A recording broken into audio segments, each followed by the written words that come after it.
A question that I get asked on a fairly regular basis is what is happening with house prices? Are they going to fall? Are they going to rise? Are they going to remain flat? What really is going on with the housing market in the UK right now? So I thought I'd share this Money Week report with you that goes into a fair amount of detail, covers off all the different house price indexes, and also has the views of some professionals in the industry. And before I get into this, if you're not already following me, please do so because it does help the channel. And if you haven't got time to watch the video right now, please save it for later. And please also hit that share button so that we can reach a wider audience. And of course, as always, we do love interaction. So any questions, any thoughts, any comments, please do leave them below. Okay, so let's take a look at the report. Will house prices fall? The latest property market predictions explained. So house prices have struggled as buyers battle record mortgage rates and inflation eating into their deposits. But will they continue to fall over the course of 2024? So Henry Sandercock, who wrote this report, says UK house prices have been on something of a journey over the past 2 years. After hitting a record high in August 2022, they plummeted in the wake of Liz Truss's disastrous mini-budget. Prospective buyers abandoned the housing market and interest rates on mortgages shot up. Competition between lenders collapsed temporarily, and the value of cash deposits has been eroded by record inflation and the cost of living crisis. Mortgage rates soared again mid-2023 and recently crept up once more as markets continue to question the UK's ability to bring inflation down. And this is something that if you follow me on other social media channels, you'll know I'll be talking about this because we have seen lenders increasing their interest rates again recently. The report goes on. There was also uncertainty about when the Bank of England would halt its cycle of base rate hikes. A key factor is setting mortgage rates. And now, after 9 months of rates being frozen at a 16-year high at 5.25%, this uncertainty has moved to when the UK Central Bank will announce interest rate cuts, while concerns about inflation persist. Thanks to the general election, a reduction in June looks unlikely. And as we know, the Bank of England have actually already met, and that reduction absolutely did not happen. The base rate stayed at 5.25%. The expectation of when the first reduction is going to happen has now been pushed back to the August meeting, which will be after the general election and potentially when we've got a new government sitting in charge. So are sold house prices falling in the UK?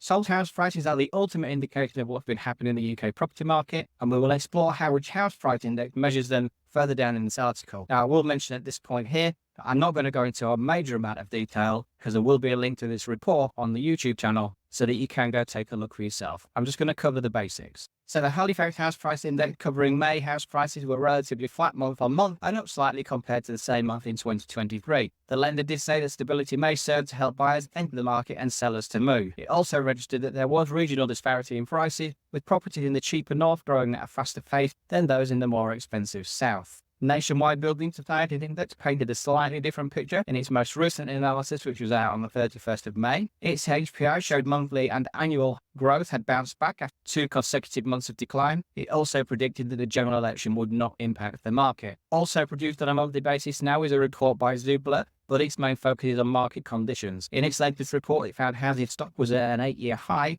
suggesting that it is currently a buyer's market, and that's something that I've been talking about for a long time. While it's a buyer's market, it's the time to get onto the property ladder or move home. Because once it moves to a seller's market, then all control is out of your hands and sellers can start to dictate the price. But arguably, and I couldn't agree more, the most comprehensive HPI is produced by the UK's official statistician at the Office for National Statistics. Using data from HM Land Registry, the public body that records all property sales completions in England and Wales, plus the equivalent data from Scotland and Northern Ireland, they are able to show exactly how much property sold for in any given month. The only problem with the data from the ONS is that it's about 2 to 3 months old, so it is quite historic. But the most recent figure which we have data from then is in April, when house prices rose 1.1% year on year to an average of £281,000. So our property asking price is going up. So asking prices are a useful barometer for market sentiment as it currently stands. These snapshots tend to be published only a matter of weeks after the data was recorded and refer to prices as they were rather than in the month past. But of course, the biggest problem with these is that the asking prices don't necessarily translate into sold prices. And this is something that I've mentioned on numerous occasions. When we look at the Zoopla house price report, we do take it with a pinch of salt. So what will happen to house prices in 2024? Will they fall? After 2 years of big ups and downs, reading the future direction of house prices has been extremely extremely difficult for analysts. The criminology that allies in what the Bank of England will connect and uncertainty over what will happen to inflation, particularly against the backdrop of global instability, has meant that things can quickly change, leaving predictions looking out of date rather quickly. So despite the unexpected dip in house prices we've seen this spring,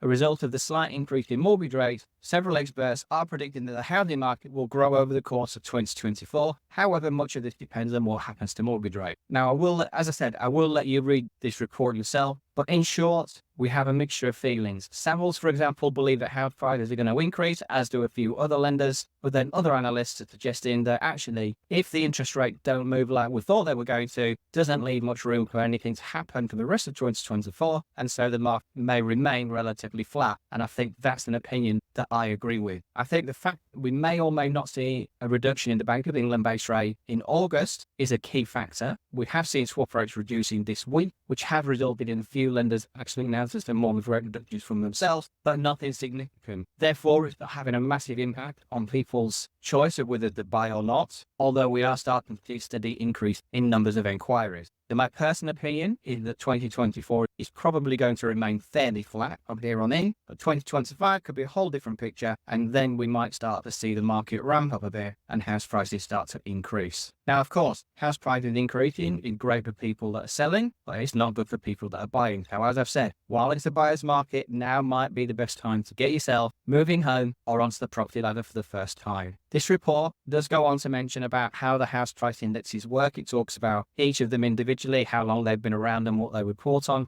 So please do feel free to take a look at this report. Like I said, the link will be on the YouTube channel because that's the only place that I can leave a link. So if you're not following me on there, go to my Beacons link in my bio, click on the YouTube link, and then subscribe to me on YouTube. Hopefully you found this useful. As always, please do like and share the video, and please ask any questions or leave any comments that you feel you'd like to, and I will try to respond to each and every one of them. Thanks for watching, and take care.